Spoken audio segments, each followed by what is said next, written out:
Friends, ಎಲ್ರಿಗೂ ಮಲ್ನಾಡ್ ಅಡುಗೆ ಚಾನೆಲ್ಗೆ ಸ್ವಾಗತ. ಇವತ್ತು ನಾನು ಗುಲಾಬ್ ಜಾಮೂನ್ ಈಸಿಯಾಗಿ ಹೇಗೆ ಮಾಡೋದು ಅಂತ ಹೇಳ್ಕೊಡ್ತಾ ಇದ್ದೀನಿ.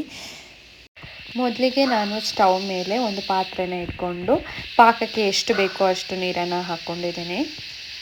ನಾನು ಇವಾಗ ಏಲಕ್ಕಿ ಪುಡಿನ ಹಾಕ್ಕೊಳ್ತಾ ಇದ್ದೀನಿ. ಏಲಕ್ಕಿ ಫ್ಲೇವರ್ ಇದ್ದರೆ ಚೆನ್ನಾಗಿರುತ್ತೆ ಅಂತ. ಕೆಲವರಿಗೆ ಏಲಕ್ಕಿ ಇಷ್ಟ ಆಗಲ್ಲ ಫ್ಲೇವರ್, ಅಂಥವರು ಸ್ಕಿಪ್ ಮಾಡ್ಕೋಬೋದು, ತೊಂದರೆ ಇಲ್ಲ.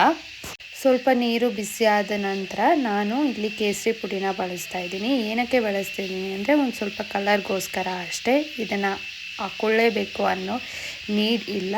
ಇದನ್ನು ನೀವು ಸ್ಕಿಪ್ ಮಾಡ್ಬೋದು, ತೊಂದರೆ ಇಲ್ಲ. ನಾನು ಸ್ವಲ್ಪ ಹಾಕ್ಕೊಂಡಿದ್ದೀನಿ ಅಷ್ಟೇ. ನಾನು ಇಲ್ಲಿ 1 ಕಪ್ ಸಕ್ಕರೆನ ತಗೊಂಡಿದ್ದೀನಿ. ನೀವು ಸ್ವೀಟ್ನ ಜಾಸ್ತಿ ಇಷ್ಟಪಡೋರಾದರೆ ಜಾಸ್ತಿ ಸಕ್ಕರೆನ ಹಾಕ್ಕೊಳ್ಬಹುದು. ಒಂದು ಸಲ ನಾನು ಸಕ್ಕರೆನ ಹಾಕ್ಕೊಂಡು ಆದಮೇಲೆ ಅದನ್ನು ಒಂದು ಕಾಲು ಗಂಟೆ ನೀವು ಅದನ್ನು ಕುದಿಲಿಕ್ಕೆ ಬಿಡಬೇಕಾಗುತ್ತೆ. ನಾನು ಸಕ್ಕರೆನ ಹಾಕ್ಕೊಳ್ತಾ ಇದ್ದೀನಿ. ಜಾಸ್ತಿ ಫ್ಲೇಮ್ ಕೊಟ್ಟು ಅದನ್ನು ಕುದಿಲಿಕ್ಕೆ ಬಿಟ್ಟಿದ್ದೀನಿ. ಪಾಕನ ಒಂದು ಸ್ವಲ್ಪ ಕೈಗೆ ತಗೊಂಡು ಅದು ಬೆರಳಲ್ಲಿ ಅಂಟ್ತಾ ಇದ್ದರೆ ನಿಮಗೆ ಪಾಕ ರೆಡಿಯಾಗಿದೆ ಅಂತ ಅರ್ಥ.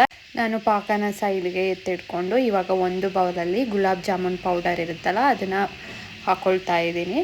ನಾನು ಇಲ್ಲಿ ಹಾಲನ್ನು ಬಳಸಿದ್ದೀನಿ ಮಿಕ್ಸ್ ಮಾಡ್ಕೊಳ್ಳೋಕ್ಕೆ. ನೀವು ನೀರನ್ನು ಸಹ ಬಳಸ್ಬೋದು. ಹಾಲು ಬಳಸಿದರೆ ತುಂಬ ಅದು ಟೇಸ್ಟ್ ಸಹ ಚೆನ್ನಾಗಿರುತ್ತೆ, ಸಾಫ್ಟ್ ಸಹ ಬರುತ್ತೆ ಅನ್ನೋ ಕಾರಣಕ್ಕಾಗಿ.